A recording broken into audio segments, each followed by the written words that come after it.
واش عارف شنو هي الشجاعة الحقيقية؟ ماشي هي ما تكونش كتخاف. الشجاعة هي تخاف ورغم كل شيء تكمل. السلام عليكم، مرحبا بكم في حلقة جديدة من بودكاست عناية. اللي كنسمعوا كلمة الشجاعة كنتخيلوا واحد ما كيخافش، قوي. ولكن واش فعلا الشجاعة هي انك ما تخافش، ولا هي تكون حاس بالخوف وتكمل؟ في هذه الحلقة غادي نكتشفوا المعنى الحقيقي ديال الشجاعة وكيفاش كنعيشوها في حياتنا اليومية. احنا انسان وبطبعنا الخوف كيرافقنا في حياتنا ديما. بزاف ديال المواقف كنخافوا منها، كنخافوا من الفشل، الرفض، وحتى كلام الناس. ولكن هنا كنكتشفوا حاجة مهمة، الشجاعة ما كتعنيش غياب ديال الخوف، لا. الشجاعة هي انه يكون الخوف وتواجه المخاوف ديالك، حيت الشجاعة راه ما خاصهاش غير المواقف الكبيرة اللي كتحتاج اشياء بطولية، لا. خاصنا بدوك التفاصيل البساط اللي كنعيشوها في حياتنا اليومية، خاصنا وبزاف.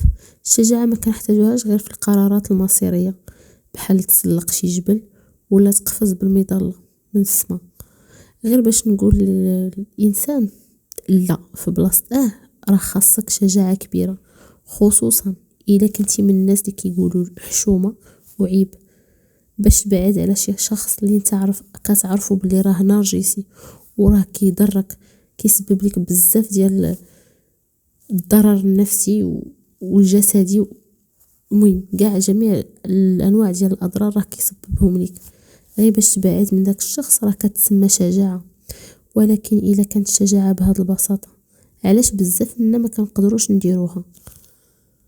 غالبا اللي كيخلينا نتوقفوا وما نتشجعوش هو الخوف، طبعا كأول سبب لبزاف ديال المشاكل في حياتنا. وحتى التفكير الزائد، كتبقى تفكر الا درت هذه شنو غادي تكون ردة فعل داك الانسان. الخوف من الاحكام المسبقة اكبر عائق تقريبا كيعانيو منه بزاف ديال الناس.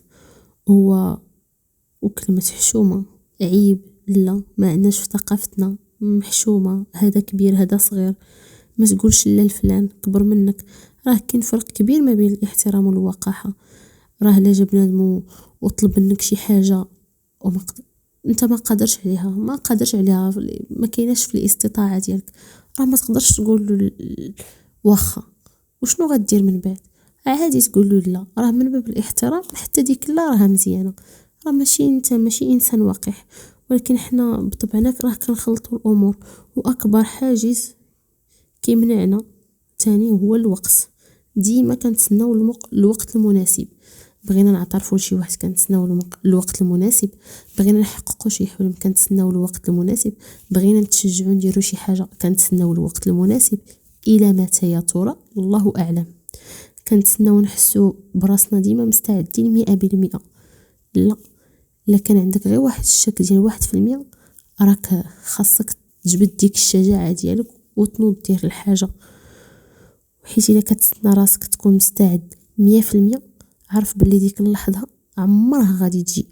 وهذا الشيء كيخلينا نطيحوا في واحد الغلط، كنحسوا ان الشجاعه غير المواقف الكبيره كيف ما سبق وقلت.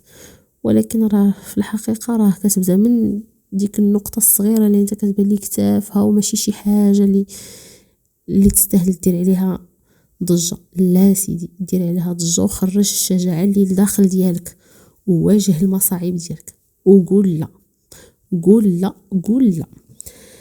ايوا هذا ما كان. في النهايه غنقول لك الشجاعه هي انك تكون صادق مع راسك حتى وانت ضعيف، وحتى وانت عندك مخاوف كتار، واجههم بشجاعتك. الا كنتي دابا متردد او خايف من شي خطوه، ما تنساش ان هذا هو الوقت المناسب. ما تسناش الخوف يمشي باش دير الخطوه، لا، ديرها دابا والخوف معاك. دير خطوه صغيره للامام، حيت يمكن هذيك الخطوه الصغيره هي اللي خايف منها اكثر من الخوف بحد ذاته، هي اللي غادي تقدر تبدل حياتك. كنتي معايا في بودكاست عناية، نلقاك قريب، وخليك ديما شجاع بطريقتك. بسلامة عليك. ما تنساش دير اعجاب الى عجبتك هضرتي.